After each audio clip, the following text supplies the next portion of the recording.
நம்ம தொடர்ந்து எஸ்ஐஆர் பற்றியான அப்டேட் தகவல்களை பார்த்துட்டு இருக்கோம். இன்னைக்கு வந்திருக்கக்கூடிய சில முக்கியமான தகவலை பார்க்கலாம். முதல் விஷயமே பாத்தீங்கன்னா டேட்டை போஸ்ட்மான் பண்ணியிருக்காங்க. அதாவது 16 இருந்துச்சு, டிசம்பர் 16க்கு நமக்கு டிராஃப்ட் லிஸ்ட் வரதா இருந்துச்சு. இப்போ 19 ஆக்கியிருக்காங்க. ஏன்னா அவங்களுக்கு கொஞ்சம் டைம் தேவைப்பட்டிருக்கு. அதனால 19ஆம் தேதி நமக்கு டிராஃப்ட் லிஸ்ட் வரும் அப்படின்னு சொல்லியிருக்காங்க. இதுக்கு நடுவில் பாத்தீங்கன்னா ஒரு 3 விஷயம் சொல்லியிருக்காங்க. என்னன்னா இந்த டிராஃப்ட் லிஸ்ட்ல யார் பேரெல்லாம் வராதுன்னு பார்க்கும்போது, முதல்ல இந்த டிராஃப்ட் லிஸ்ட்ல யார் ஃபார்மை கொடுத்து அப்ளை பண்ணாம இருந்தாங்களோ, அதாவது எழுதி கொடுக்காம இருந்தாங்கன்னா அவங்க பேர் வராது.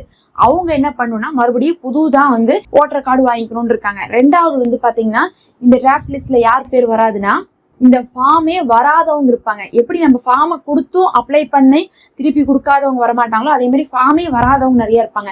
யார் ஃபார்ம் வராதவங்கன்னு பாத்தீங்கன்னா 18 வயசை இப்பதான் கடந்திருப்பாங்க. அதனால அவங்களுக்கு என்ன இருக்காது, ஃபார்ம் வந்திருக்காது. அதுக்கப்புறம் பாத்தீங்கன்னா ஆல்ரெடி அவங்கள்ட்ட ஓட்டர் ஐடி இருந்திருக்கும், ஆனா ஓட்டர் ஐடி ஏதோ ஒரு இடத்துல கேன்சல் ஆயிருக்கும். அதனால அவங்களுக்கு ஃபார்ம் வந்திருக்காது. இவங்க எல்லாம் என்ன பண்ணுனா புது ஃபார்மை தான் அப்ளை பண்ணும். அப்போ உங்களுக்கு 18 வயசு ஆகுதுன்னா நீங்க என்ன பண்ணும், புது ஃபார்மை அப்ளை பண்ணிக்கணும்ட்டாங்க. அவங்களும் இந்த தடவை சேர்ந்துக்கலான் இருக்காங்க. மூணாவதா என்ன சொல்லியிருக்காங்கன்னா, நாங்க ஃபார்மும் வந்துச்சு, ஃபார்மும் அப்ளை பண்ணி கொடுத்துட்டோம் பிஎல்ஓட்ட அப்படின்னு சொல்றாங்க. ஆனா ஏதோ ஒரு காரணத்துக்காக தவிர்க்க முடியாம அது ரிஜெக்ட் ஆயிடுச்சுன்னா, ஏன்னா தவிர்க்க முடியாத காரணத்துக்காக தான் ரிஜெக்ட் பண்றாங்களாமா. மற்றபடி எல்லாருமே ஃபார்ம் எழுதி கொடுத்த எல்லாத்துக்குமே என்ன பண்றாங்க, லிஸ்ட்ல கொண்டு வந்துடுறாங்க. அந்த ஃபார்ம்ல நீங்க முதல் பெட்டி மட்டும் எழுதி கொடுத்தா கூட என்ன பண்ணிடுறாங்க, லிஸ்ட்ல கொண்டு வந்துடுறாங்க.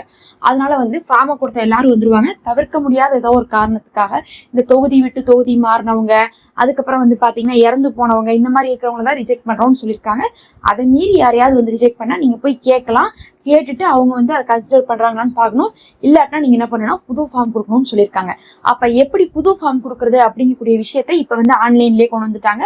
ரொம்ப ஈஸியா தான் இருக்கு. நான் ரொம்ப ஈஸியா சொல்லித்தரேன். நீங்க பார்த்துட்டு பண்ணிக்கலாம். ₹1 கூட செலவில்லை. இப்ப ஆன்லைன்ல போனா கூட உங்களுக்கு அவைலபிளா இருக்கு. ஆனா நீங்க எப்ப பண்ணலாம்னு நான் சொல்றேன்னா 19ஆம் தேதிக்கு அப்புறம் பண்ணலாம். அதுதான் உங்களுக்கு பெஸ்ட். எப்ப வேணா பண்ணலாம். யாரெல்லாம் புதுசா இருக்காங்களோ அவங்க பண்ணிக்கலாம். இப்ப நான் ஃபார்மை கொடுத்துருக்கேங்கிறவங்க ரிசல்ட்டை பார்த்துட்டு பண்றதுதான் கரெக்ட். அதனால இதை தெரிஞ்சு வச்சுக்கோங்க. ஒருவேளை உங்க பேர் டிராஃப்ட் லிஸ்ட்ல வரலைன்னா நீங்க இந்த மெத்தடை ஃபாலோ பண்ணிக்கோங்க. இதை ஃபாலோ பண்ணாலும் உங்களுக்கு ஓட்டர் ஐடி கிடைக்கும். இந்த தடவை எஸ்ஐஆர்ல நீங்க சேர்ந்துருவீங்க. மொத்தத்துல நீங்க விடுபட மாட்டீங்க. அப்ப எப்படி புது ஃபார்ம் கொடுக்கணும்னா நீங்க கூகுள்ல போய்க்கோங்க. கூகுள்ல போயிட்டு இந்த ஓட்டர் கமிஷனுடைய பேஜுக்குள்ள போய்க்கோங்க. இந்த ஓட்டர் கமிஷனுடைய பேஜுக்குள்ள போறணும். நம்ம ஃபார்மை ஃபில் பண்ற மாதிரி இருந்தா நம்ம சைன்இன் பண்ணணும். சைன்இன் பண்ணாதான் என்ன பண்ண முடியும், ஃபார்மை ஃபில் பண்ண முடியும். நீங்க உள்ளக்குள்ள போனணுமே மேல பாத்தீங்கன்னா 2 ஆப்ஷன் காட்டும், சைன்இன் லாகின்னு சொல்லிட்டு. நீங்க சைன்இன் கொடுத்து சைன்இன் பண்ணிக்கோங்க. எப்படி சைன்இன் பண்ணணும்னா உங்க ஃபோன் நம்பர் கொடுக்கணும். ஏதோ ஒரு ஃபோன் நம்பர் கொடுத்தீங்கன்னா அதுக்கு ஒரு ஓடிபி அனுப்பும். அந்த ஓடிபி வாங்கி கொடுத்துட்டீங்கன்னா சைன்இன் ஆயிரும். இப்ப இந்த இடத்துல ஃபார்ம் 6 இருக்கு பாருங்க, அந்த ஃபார்ம் 6 கிளிக் பண்ணிக்கணும். ஃபார்ம் 6 அப்படிங்கிறது நியூ ஃபார்ம். அப்ப அந்த நியூ ஃபார்முக்கு நம்ம என்ன பண்றோம், அப்ளை பண்ணிக்கிறோம். கிளிக் பண்ணிட்டு உள்ள போறோம். உள்ள போனா ஃபார்ம் இப்படிதான் இருக்கும். இந்த ஃபார்மை பாத்தீங்கன்னா இதுல லாங்குவேஜ் செலக்ட் பண்ணிக்கலாம். டிஃபால்ட்டா இங்கிலீஷ்ல இருக்கு. நீங்க என்ன பண்ணிக்கலாம், தமிழும் செலக்ட் பண்ணிக்கலாம். அதனால நம்ம என்ன பண்ணிக்கிறோம், அங்க மேல இருக்கக்கூடிய லாங்குவேஜ் கிட்ட கிளிக் பண்ணி நம்ம தமிழை செலக்ட் பண்ணிக்கிறோம். ஓகே, இப்போ நம்ம தமிழும் செலக்ட் பண்ணிட்டோம். ஃபார்முக்கு தேவையானது எல்லாமே இப்ப இங்க இருக்கு. இந்த இடத்துல தான் நம்ம என்ன பண்ண போறோம், ஆன்சர் கொடுக்க போறோம் அவங்க கேட்டிருக்கக்கூடிய கொஸ்டினுக்கெல்லாம். இப்ப இந்த ஃபார்மை ஃபில் பண்றதுக்கு முன்னாடி நீங்க மனசுல வச்சுக்க வேண்டிய விஷயம் என்னன்னா, இப்ப இதுக்கு முன்னாடி என்ன இருந்துச்சோ அதெல்லாம் தேவையில்லை. எல்லாத்தையும் விட்டுட்டு இப்ப உங்களுக்கு எப்படி வேணும் இந்த கார்டோ அதை மட்டும் நீங்க ஃபில் பண்ணா போதும். பழசெல்லாம் யோசிக்காதீங்க. பழசுல வேற அட்ரஸ் இருக்கலாம், வேற நம்பர் இருக்கலாம், வேற ஸ்பெல்லிங் இருக்கலாம், விட்டுருங்க. இப்ப என்ன வேணுமோ அப்படிதான் கொடுக்கணும். இப்படி கொடுக்கும் போது ஒவ்வொரு இடத்துலயும் பாத்தீங்கன்னா ஒரு 10 இடத்துல என்ன பண்ணுவாங்க, இன்ஃபர்மேஷன் வாங்குவாங்க. அதாவது ஒரேடியா வாங்காம முதல்ல என்ன பண்ணுவாங்க, தொகுதி பெயர் மட்டும் வாங்குவாங்க. மாநிலம், நகரம், அதுக்கப்புறம் தொகுதி பெயர், அதுக்கப்புறம் 3ஆவதா பாத்தீங்கன்னா பெயர், அதுக்கப்புறம் ஃபோன் நம்பர். இப்படி ஒவ்வொன்றா தான் வாங்குவாங்க. ஒவ்வொரு கட்டமா வாங்க என்ன பண்ணும், ஒரு கட்டத்துக்கும் நம்ம இன்ஃபர்மேஷனை கொடுத்தணும். அங்க பக்கத்தால கீழே பாத்தீங்கன்னா ப்ளூ கலர்ல அடுத்துன்னு காட்டும். அந்த அடுத்த கிளிக் தான் என்ன பண்ணும், நம்ம அடுத்தடுத்த தகவலை நம்ம கொடுக்கணும். அப்போ ஒவ்வொன்றா நம்ம பண்றோம். பண்ணும்போது பாத்தீங்கன்னா எல்லாத்தையும் தேவையானது பண்ணா மட்டும்தான் அடுத்து நம்மளை போக விடும். இல்லாட்டினா நம்மளை போக விடாது. ஒரே ஃபார்மா இருந்தா என்ன ஆகுனா எங்க வேணா பண்ணிக்கலான் இருக்கும். இது பாத்தீங்கன்னா இப்படி அடுத்தடுத்து போற மாதிரி வச்சிருக்காங்க. ஒரு 10-15 கேள்வி கேட்டிருக்காங்க. எல்லாமே பாத்தீங்கன்னா உங்களுக்கு தெரிஞ்சதுதான், தெரியாத ஒண்ணு கூட இருக்காது. எல்லாமே தெரிஞ்சதாக இருக்கும். ரொம்ப நார்மலா பேசிக்கா கேட்டிருப்பாங்க. இதுல உங்களுக்கு சந்தேகம் வரக்கூடிய ஒரு 2-3 இடம் என்னன்னு சொல்லிட்டு பாத்தீங்கன்னா, ஒண்ணு பெயர் வாங்கக்கூடிய இடத்துல 2 பெட்டி இருக்கும். அதாவது உங்க பெயரை 2 பெட்டியில கொடுக்கலாம். எப்படின்னா மேல இங்கிலீஷ்ல கொடுத்தீங்கன்னா தானே தமிழ்ல டைப் பண்ணிக்கோ. அந்த தமிழ்ல டைப் பண்ணது தப்பா இருந்தா அதை பக்கத்தாலேயே கிளிக் பண்ணி நம்ம என்ன பண்ணிக்கலாம், எடிட் பண்ணிக்கலாம். அப்ப பெயர் வரக்கூடிய இடத்துல மட்டும் என்ன பண்ணுவாங்க, பெயர், அட்ரஸ், இந்த 2 இடத்துல மட்டும் என்ன ஆகும்னா உங்களுக்கு 2 பெட்டி வரும். இங்கிலீஷ்ல கொடுத்து தமிழ்ல. ஏன் இப்படி வருதுன்னு பார்த்தீங்கன்னா இனிமேல் வந்து ஓட்டரில் வரக்கூடிய எல்லாமே தமிழ் இங்கிலீஷ் கலந்து வர்ற மாதிரி கொண்டு வராங்க.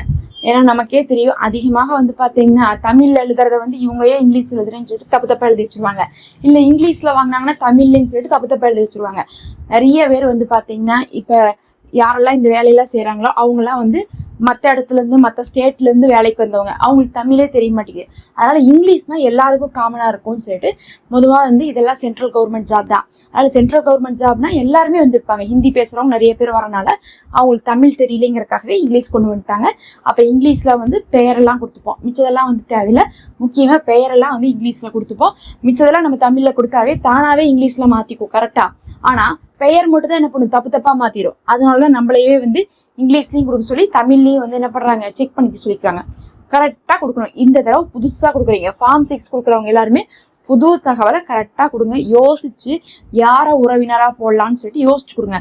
உறவினர் அப்படிங்கக்கூடிய இடத்துல வந்து பார்த்தீங்கன்னா நம்ம யாரை போடுவோம், நம்மளுடைய பெற்றோரை போடுவோம், அதாவது தந்தையை போடுவோம். தந்தை இல்லாட்டினா என்ன பண்ணுவாங்கன்னா நிறைய பேர் வந்து கணவனை போடுவாங்க, மனைவியை போடுவாங்க, தாயை போடுவாங்க. இந்த மாதிரி போடலாம். கரெக்டாக யோசிச்சு யார் உயிரோடு இருக்காங்களோ அவங்கள்ட்ட கொடுங்க. எல்லாமே பார்த்து கரெக்டாக ஒன்று ஒன்றா கொடுத்துக்கிட்டே வாங்க. அதுக்கப்புறம் வந்து பார்த்தீங்கன்னா அதில் ஃபோட்டோ அப்லோட் பண்ண சொல்லுவோம். ஏன்னா ஃபோட்டோ வரும்ல, உங்களுக்கு ஓட்டர் கார்டுனா ஃபோட்டோவோட வரும். அந்த ஃபோட்டோவுக்கு வந்து என்ன பண்ணுவோம், பின்னாடி வந்து ஒயிட் கலர் பேக்ரவுண்ட் இருக்கிற மாதிரி நீங்கள் ஃபோட்டோ எடுத்து அந்த பாஸ்போர்ட் சைஸ் ஃபோட்டோவை அப்லோட் பண்ணிக்கோங்க.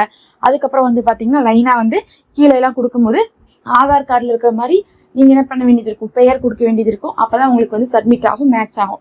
அதனால நீங்கள் என்ன பண்ணிக்கலாம்னா, ஒருவேளை ஆதார் கார்டுலேயே தப்பாக இருக்குது, அதில் நான் மாற்றணும்னு ஆசைப்பட்றேன் அப்படிங்கிறவங்க முதல்ல ஆதார் கார்டை மாற்றிட்டு அதுக்கப்புறம் இதை வந்து அப்ளை பண்ணுங்கள்.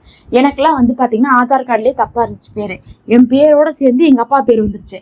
எனக்கு எங்கள் பேரோட அப்பா பேர் வந்து ஆதார் கார்டில் மட்டும்தான் இருக்குது. மற்ற இடத்துலலாம் என்னுடைய படித்த சர்டிஃபிகேட்டு, பர்த் சர்டிஃபிகேட், அது இது எல்லாத்துலேயுமே என் பேர் மட்டும் தான் இருக்கும்.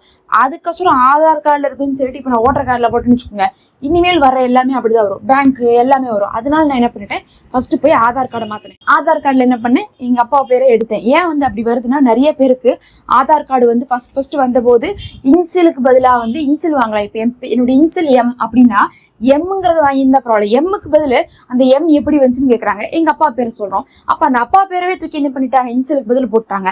அப்படி போட்டனால தான் இன்சிலுக்கு பதில் வந்து அப்பா பேர் வந்துருச்சு. பலருக்கு இது வந்துருச்சு, எனக்கு மட்டும் இல்லை, எனக்கு தெரிஞ்ச நிறைய பேருக்கு வந்திருக்கு. அப்போ எல்லாருமே என்ன பண்ணுறாங்க, ஆதார் கார்டை மாற்றுறாங்க. எப்படி இருந்தாலும் நீங்கள் ஆதார் கார்டில் ஒரு பேர், ஓட்டர் கார்டில் ஒரு பேருன்னு வச்சிருக்க கூடாது. அதனால வந்து ஆதார் கார்டை மாற்றிட்டு நீங்கள் என்ன பண்ணலாம், ஓட்டர் கார்ட்லேயும் மாற்றிக்கோங்க. கொடுக்கும் போதே வந்து ரெண்டுக்கும் மேட்சாக கொடுங்க, ஒரே மாதிரி கொடுங்க. அப்போ தான் அவங்களால வந்து மாற்ற முடியும். அப்போ தான் உங்களுக்கு ஃபார்மும் வந்து பார்த்தீங்கன்னா சப்மிட் ஆகும். இப்போ ஆல்ரெடி ஃபார்ம் வாங்கி வச்சுருக்கவங்க என்ன பண்ணுவாங்கன்னு பார்த்தீங்கன்னா, அவங்களுக்கு மேட்சாக இல்லாட்டினா ஆதார் கார்டை மாற்றுவாங்க மறுபடியும்.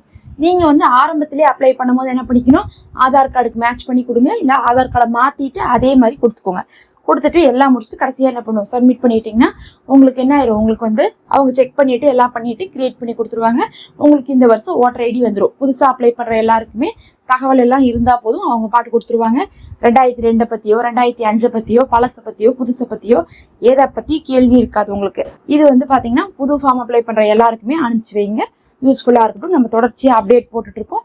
சப்ஸ்கிரைப் பண்ணி வச்சுக்கோங்க. நம்ம சேனலில் மெம்பர்ஷிப் இருக்குது, அந்த ஜாயின் பட்டன் கிளிக் பண்ணி ஜாயின் பண்ணிக்கோங்க.